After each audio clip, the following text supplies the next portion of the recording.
Hello friends, आज आपण chapter number 2 systematics of living organisms शिकणार आहोत. सिस्टेमॅटिक्स ऑफ लिव्हिंग ऑर्गॅनिझम्स यामध्ये आपल्याला काय शिकायचे आहे हे जाणून घेण्याआधी आपण मागच्या लेक्चरमध्ये म्हणजे चॅप्टर नंबर 1 लिव्हिंग वर्ल्डमध्ये काय शिकलो हे जरा रिकॉल करूया. म्हणजे काय तर आपण मागच्या लेक्चरमध्ये living and non living organisms विषयी अभ्यास केला, ज्यात आपण मेटाबॉलिझम म्हणजेच काय तर चयापचय क्रिया, रिप्रोडक्शन, ग्रोथ, एज, डेथ यासारख्या बेसिक प्रिन्सिपल्स ऑफ लाईफ यांचा स्टडी केला. सोबतच herbarium, botanical gardens, museums, zoological parks, biodiversity यासारखे टॅक्झॉनॉमिकल एड्सचाही आपण अभ्यास केला.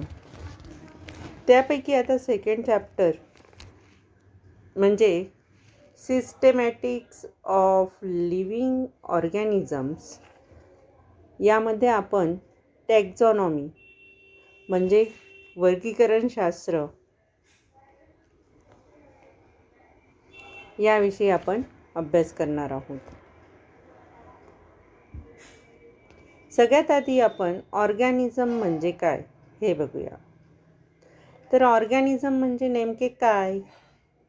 एखादी थिंग, एखादी ॲनिमल की प्लांट असे काहींना प्रश्न पडतात. तर ऑर्गॅनिझमची प्रॉपर डेफिनेशन जर आपण बघायला गेलो तर ती म्हणजे ज्यांच्याकडे प्रॉपर अशी ऑर्गन सिस्टीम असते त्यांना ऑर्गॅनिझम्स असे म्हणतात. बघा, ज्याच्याकडे प्रॉपर अशी ऑर्गन सिस्टीम असते त्यांना ऑर्गॅनिझम्स असे म्हणतात. मग ते ऑर्गॅनिझम्स कोणते आहेत तर ॲनिमल्स आणि प्लांट्स. ॲनिमल्स आणि प्लांट्स सर्वाईव्ह होण्यासाठी, जगण्यासाठी त्यांना बऱ्याचशा ऑर्गन्सची गरज असते. जसं आता आपण प्लांटचं उदाहरण घेऊया. प्लांटच्या रूटपासून तर टॉपपर्यंत त्याला वॉटर, मिनरल ट्रान्सफर करायचं असतं. तर ते कशा प्रकारे ट्रान्सफर करेल? तर त्यामध्ये जे व्हेन्स असतात, त्यांचे झायलेम, फ्लोएम या प्रकारचे जे ऑर्गन्स असतात ज्याच्यातून ते पाणी किंवा मिनरल्स ट्रान्सफर करण्याची सिस्टीम ऑपरेट करत असतात. त्याचप्रमाणे ॲनिमल्सला पण सर्वाईव्ह होण्यासाठी किंवा आता साधं एक्झाम्पल पाहायला गेलो तर आपल्याला बघण्यासाठी डोळ्यांची गरज असते. डोळे हे पण आपले एक ऑर्गन आहेत. ऐकण्यासाठी कानाची गरज असते. कान, इयर म्हणजे ऑर्गन आहे. ही जी ऑर्गनची सिस्टीम आहे. त्याचप्रमाणे आपल्याला डायजेस्टिव्ह सिस्टीम, इंटरनल सिस्टीम जर आपण पाहायला गेलो तर आपल्याला डायजेस्टिव्ह सिस्टीम म्हणजे काय, रेस्पायरेटरी सिस्टीम म्हणजे काय हे सगळं आपण मागे शिकलेलो आहोत. तर एकंदरीत तुम्हाला सांगण्याचा हेतू एकच आहे की ऑर्गॅनिझम म्हणजे कुठलीही एकच थिंग नसून प्लांट आणि ॲनिमल म्हणजेच ऑर्गॅनिझम्स.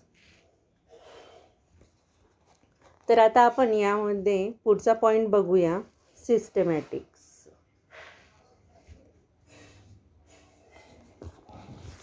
सिस्टेमॅटिक्स म्हणजे नेमके काय तर पद्धतशीर पद्धतीने, मराठीत त्याचा अर्थ होतो अगदी पद्धतशीर पद्धतीने. जर आपल्याला काही एखादी मांडणी करायची असली किंवा कुठली गोष्ट आपण डेकोरेट करत असलो तर आपण एकमेकांना असं बोलतो, अरे जरा सिस्टेमॅटिक पद्धतीने लावते. म्हणजेच काय, एक अगदी पद्धतशीरपणे ती गोष्ट कर. त्याचप्रमाणे सायंटिस्ट लोकांनीही आपल्याला हा स्टडी, बायोलॉजीचा स्टडी समजण्यासाठी काही गोष्टींची अशी परफेक्ट मांडणी करून आपल्याला ती शिकवलेली आहे, सांगितलेली आहे. तीच म्हणजे काय तर सिस्टमॅटिक्स. तर आपण आता त्याची डेफिनेशन बघूया.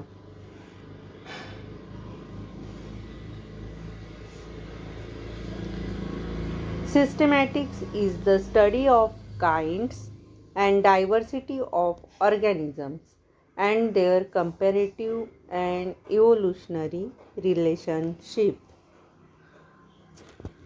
आता सिस्टमॅटिक्स म्हणजे काय तर हा एक स्टडी आहे. कसला तर स्टडी ऑफ काइंड्स, प्रकारांचा, अँड डायव्हर्सिटी ऑफ ऑर्गॅनिझम्स, जे वेगवेगळ्या प्रकारचे ऑर्गॅनिझम्स आपण बघत असतो त्यांच्यामध्ये जे प्रकार असतात त्याच प्रकारे त्यांची जी इव्होल्युशनरी रिलेशनशिप असते. जी इव्होल्युशनरी रिलेशनशिप म्हणजे काय, जे जीन्स एकमेकांमध्ये ट्रान्सफर होऊन किंवा एका ॲन्सेस्टरपासून पुढे त्याचे जे ब्रांचेस तयार झालेले आहेत ते कशा प्रकारे तयार झालेले, जसं किंगडम, फायलम, हे सगळं आपल्याला त्यामध्ये पाहायला मिळतं. तर हे सगळं पाहण्यासाठी आपल्याला एका विशिष्ट पद्धतीची मांडणी हवी असते आणि ती सायंटिस्ट जॉर्ज सिम्पसन यांनी 1961 आपल्याला सांगितली आहे. तर जॉर्ज सिम्पसन नावाचे जे सायंटिस्ट होते त्यांनी सिस्टमॅटिक्सची या प्रकारे आपल्याला डेफिनेशन सांगितली आहे.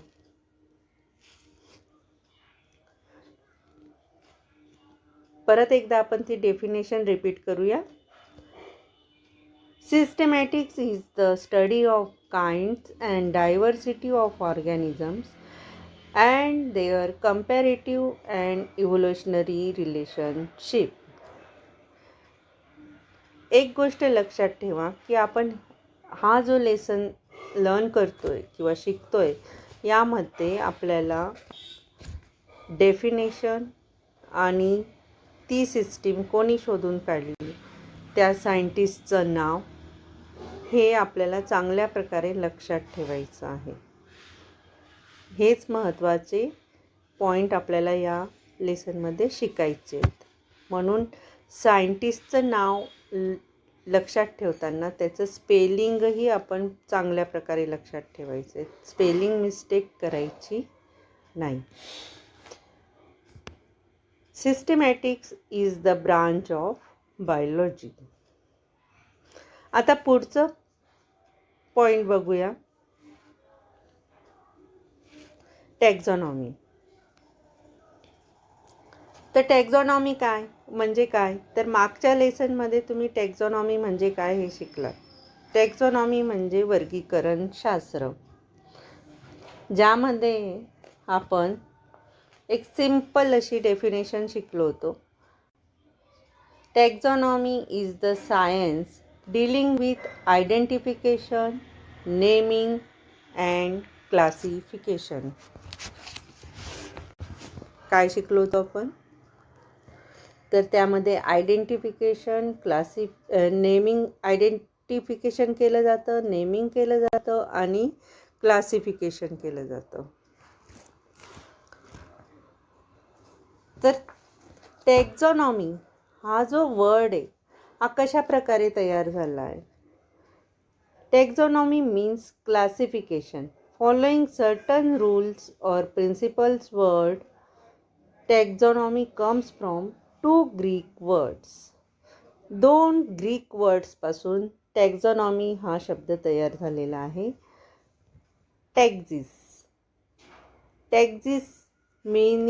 टॅक्झिसचं मीनिंग आहे अरेंजमेंट.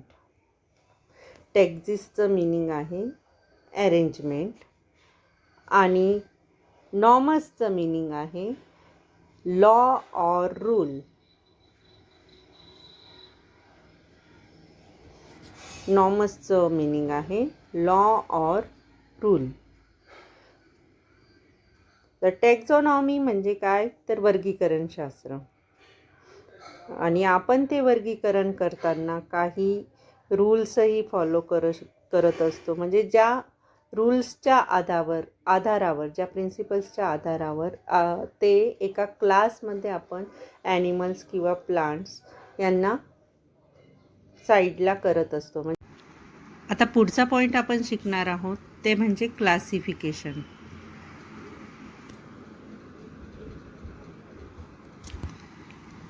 क्लासिफिकेशन म्हणजे नेमकं काय हे आता आपण शिकलो आहोत. क्लासिफिकेशन म्हणजे वर्गीकरण करणे किंवा क्लास पाडणे, ज्यामध्ये आपल्याला वेगवेगळे भाग पाडून त्यामध्ये काय काय आहे हे शिकायचे असते.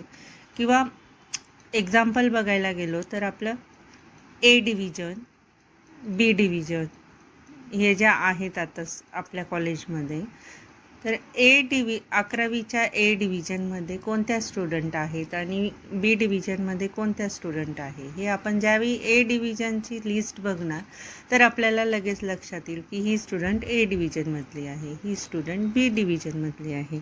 त्याप्रमाणे जर आपल्याला एखादा ॲनिमल किंवा प्लांट कुठल्या क्लासमधला आहे, तर हर्बिओरस आहे की कार्निओरस आहे, तो ऑटोट्रॉफिक आहे की हेटेरोट्रॉपिक आहे, कंपॅरिझन किंवा त्याच्यातल्या ज्या कॅरेक्टर्स असतात ते ओळखून आपण म्हणजे सायंटिस्ट लोकांनी त्याचे क्लास तयार केलेले आहेत, जे आपण आता शिकणार आहोत. तर क्लासिफिकेशन काय असते यात गोंधळ न करता आपण फक्त एकच लक्षात ठेवूया की सायंटिस्ट R.H. व्हिटेकर यांनी 5 किंगडम सिस्टीम तयार केलेली आहे. त्या 5 किंगडम सिस्टीममध्ये काय आहे हे आपण मागच्या क्लासमध्ये शिकलेलो आहोत. तरीही जर आपल्याला आठवत नसेल तर 5 किंगडम सिस्टीममध्ये 5 प्रकारचे किंगडम आपल्याला सांगितलेले आहेत. ते म्हणजे मोनेरा, आठवत आहे? पहिलं किंगडम आहे मोनेरा, दुसरं किंगडम प्रोटेस्टा, तिसरं प्लॅन्टी, फंजाय आणि 5वं आहे ॲनिमॅलिया. अशा प्रकारे R.H. व्हिटेकर या सायंटिस्टने 5 किंगडम सिस्टीम एक्सप्लेन केलेली आहे. त्या 5 किंगडम सिस्टीममध्ये सगळ्यात आधी नॉमेनक्लेचर केलं जातं. म्हणजे काय, तर ऑर्गॅनिझमला सायंटिफिक नेम दिले जाते. म्हणजेच आपण जसं बाळाचे बारसे करतो आणि त्याचे नाव ठेवतो, त्याप्रमाणे हा ऑर्गॅनिझम नेमका कोण आहे हे ओळखण्यासाठी त्याचे नाव ठेवले जाते. त्याला म्हणतात नॉमेनक्लेचर करणे. पण काही ऑर्गॅनिझम्स जे असतात त्यांना ह्या 5ही किंगडममध्ये स्थान नसते. जसं लायकेन्स असतील, व्हायरस असतील किंवा व्हायरॉइड्स असतील. मग काय, तर आपण एवढा सगळा अभ्यास करताना आपल्याला सायंटिस्ट काही गोष्टी कॅरेक्टर्सचा यूज करून समजावून सांगत असतात. तर क्लासिफिकेशन शिकताना सायंटिस्टचे नाव आणि त्यांनी कोणती सिस्टीम शोधून काढली याविषयी आपण थोडक्यात बघणार आहोत. आणि सायंटिस्टचे नाव आणि त्यांचे वर्क आपल्याला लक्षात ठेवणे गरजेचेच आहे. ह्या पाठात आपण हेच महत्त्वाचा पॉईंट लक्षात ठेवणार आहोत की कोणत्या सायंटिस्टने कोणती सिस्टीम शोधलेली आहे. जसं सिस्टेमॅटिक्स ही टर्म आपल्याला जॉर्ज सिम्पसन या सायंटिस्टने समजावून सांगितलेली आहे किंवा दिलेली आहे. त्याचप्रमाणे त्याची व्याख्याही आपल्याला एक्सप्लेन करून दिलेली आहे. तसं अशा प्रकारे आपण टॅक्झॉनॉमी, सिस्टेमॅटिक्स याचा अभ्यास केला. सिस्टेमॅटिक्स म्हणजे काय, तर it is study of kinds and different organisms and their comparative evolutionary relationship. यात वेगवेगळे ऑर्गॅनिझम्सचा आपण स्टडी करत असतो. तर ती स्टडी करताना त्याचं कंपॅरिझन म्हणजे तुलना करत असतो. फॉर एक्झाम्पल प्लांट आणि ॲनिमल्स ह्या 2 ऑर्गॅनिझम्स आपण जर घेतले तर प्लांट्स हे ऑटोट्रॉपिक ऑर्गॅनिझम्स असतात आणि ॲनिमल्स हे हेटेरोट्रॉपिक ऑर्गॅनिझम्स असतात. तर आता ऑटोट्रॉपिक म्हणजे काय? तर ऑटो म्हणजे सेल्फ, स्वतःचं. मग स्वतःचं अन्न स्वतः तयार करणारे थिंगला किंवा ऑर्गॅनिझमला ऑटोट्रॉपिक ऑर्गॅनिझम म्हणतात. हे तुम्ही शिकलेलेच आहात. स्वतःचे अन्न स्वतः तयार करणारा ऑर्गॅनिझम म्हणजे कोणता? तर प्लांट.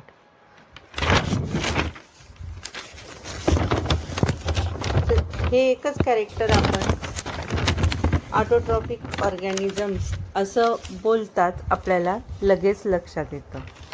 आणि हेटेरोट्रॉपिक ऑर्गॅनिझम म्हणजे ज्यात स्वतःचे अन्न स्वतः तयार करू न शकणारा ऑर्गॅनिझम, जो दुसऱ्या गोष्टींवर अन्नासाठी दुसऱ्या गोष्टींवर अवलंबून असतो. त्याचप्रमाणे इव्होल्युशनरी रिलेशनशिप म्हणजे काय? तर इव्होल्युशनरी रिलेशनशिपमध्ये इव्होल्युशन म्हणजे उत्क्रांती. एखाद्या ऑर्गॅनिझमची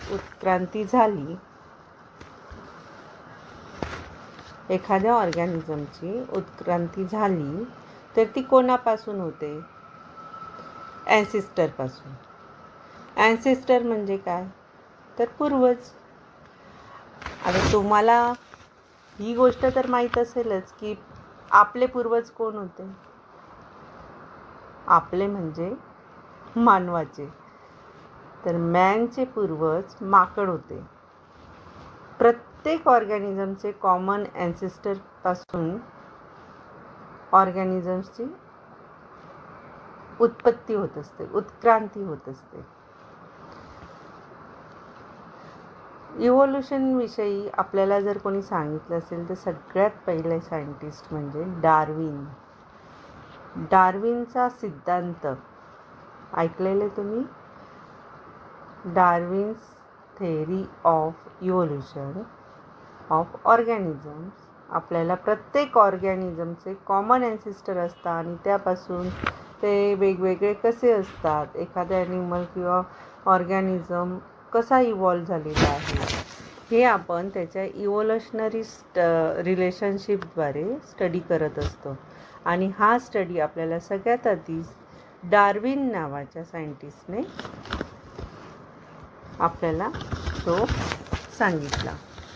म्हणजे बघा, फादर ऑफ बायोलॉजी म्हणजे आपल्याला बायोलॉजीची ओळख किंवा सगळ्यात आधी प्लांट आणि ॲनिमल हे शोधून काढणारे जे सायंटिस्ट होते ते होते ॲरिस्टॉटल, ज्यांना आपण अरस्तू असे पण म्हणतो.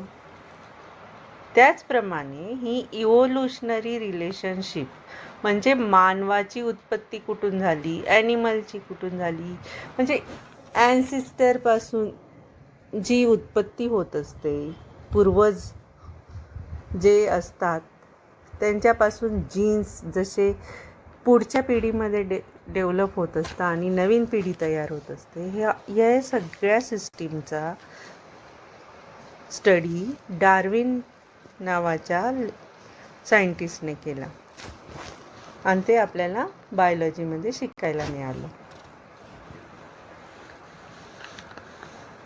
तर प्रत्येक वेगवेगळ्या सायंटिस्टने ऑर्गॅनिझम्सचे आपल्या पद्धतीने वर्गीकरण केले.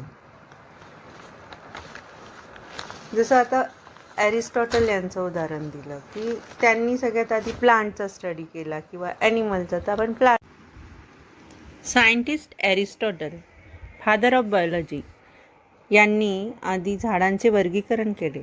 त्यासाठी त्यांनी सर्व प्लांट्सचा स्टडी केला. त्यात सगळ्यात छोट्या झाडाला म्हणजे अगदी छोटंसं गवत ज्याला आपण म्हणतो त्याला त्यांनी हर्ब म्हटले. हर्ब म्हणजे काय? जडीबुटी असंही आपण म्हणतो. दुसरा त्याचा क्लास केला तो म्हणजे shrub. The plants are smaller than trees are called shrubs. आणि तिसरा क्लास आहे ट्रीज, म्हणजे ट्रीजपेक्षा थोडेसे छोटे आणि हर्बपेक्षा मोठे असे श्रब, ज्याला आपण झुडूप असं म्हणतो. आणि तिसरा पार्ट केला तो म्हणजे ट्रीज, ज्याला आपण वृक्ष असे म्हणतो किंवा मोठे झाड. मग आता मोठ्या झाडांमध्ये कोणते येतात? मँगो ट्रीज, नंतर बनियान ट्रीज, पिंपल एक्सेट्रा. आणि श्रबमध्ये हिबिस्कस, सनफ्लावर, रोज, कॉटन प्लांट यासारखे प्लांट्स येतात. आणि हर्बमध्ये स्पिनॅच,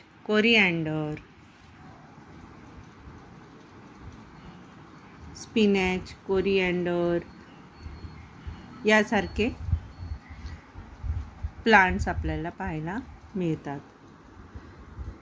या प्रकारचा डिफरन्स हर्ब आणि श्रबमधला आपण मागील क्लासमध्ये शिकलेलो आहोत. तर हा जो डिफरन्स आहे याचा उपयोग करून, मॉर्फॉलॉजिकल कॅरेक्टर्सचा उपयोग करून बायोलॉजीमध्ये ॲरिस्टॉटल यांनी आपल्याला वर्गीकरण हे शिकवलेलं आहे. त्याचाच पुढे जॉन रे म्हणून जे सायंटिस्ट होते त्यांनी क्लासिफिकेशन कंटिन्यू केले आणि त्यांनी त्याच्यात डायकॉट आणि monocot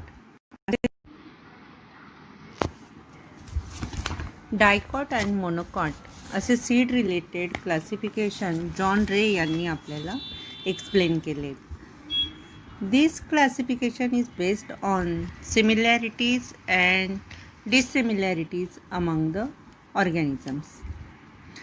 Now we are study about the types of classification.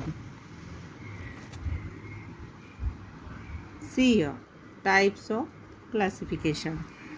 There are 3 types of classification. One is artificial system of classification, second is natural system of classification, and third is phylogenetic system of classification.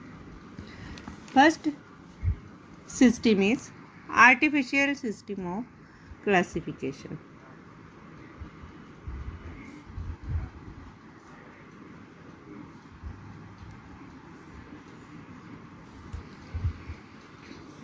In that system, it is the classification that is based on few easily observable and non-evolutionary features such as habit, color, form, etc. For example, Linnaeus system of classification. Scientist name Karl Linnaeus. बघा, scientist name आहे Karl Linnaeus आणि त्यांचं example दिलेलं आहे Linnaeus system of classification. तर generally जे surname असतं त्यावरून सिस्टीमचे नाव ठेवले जाते.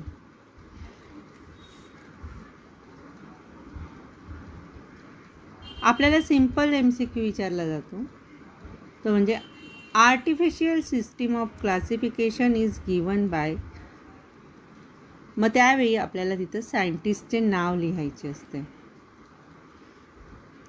म्हणून या MCQs हे जे सायंटिस्टचे नाव आणि सिस्टीम्स हे तुम्ही प्रॉपरली लक्षात ठेवायला पाहिजे. या सायंटिस्टने कुठल्या कॅरेक्टरच्या बेसवर हे वर्गीकरण केले ते आपण आता समजून घेतले.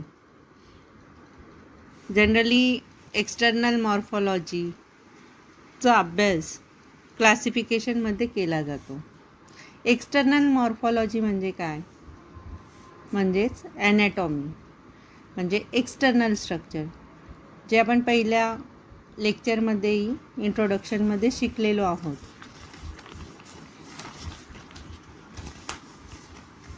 जसे एखादे झाड पाहून आपण सांगतो ते झाड साधारण एखाद्या उंचीचे असते,